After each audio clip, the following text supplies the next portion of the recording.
ভাই আমরা তো মুক্তিযুদ্ধের দেশ স্বাধীন করেছি, তোমরা কি স্বাধীন করেছো? চাঁদাবাজি করতেছে নিজেরা, চাপিয়ে দিচ্ছে বিএনপির উপরে, ওদের সরকার ক্ষমতায়, আর আপনারা বলেন যে বিএনপি চাঁদাবাজি করে। আমার ধৈর্যের তুলছেন আমরা যেভাবে অপপ্রচার চালাচ্ছে বিএনপির বিরুদ্ধে, আমাদের বিরুদ্ধে।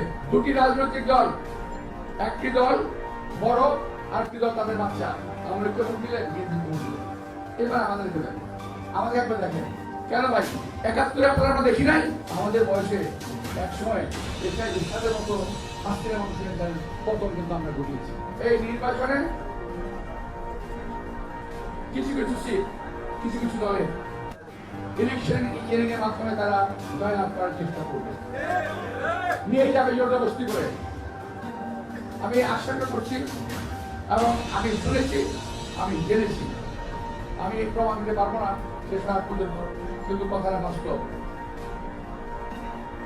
দুটি রাজনৈতিক দল, একটি দল বড় আর একটি দল তাদের বাচ্চা, আমি নাম বলতে চাই না। একটি হলো বাচ্চা আর একটি বড়।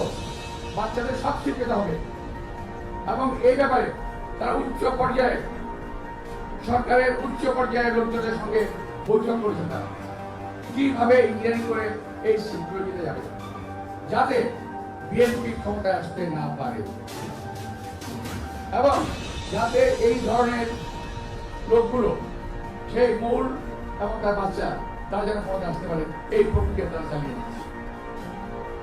আপনি খেয়াল করে দেখেন, এদের নির্বাচনী প্রক্রিয়া এবং প্রচারণা অত্যন্ত দুর্বল, তাই বললেই চলে।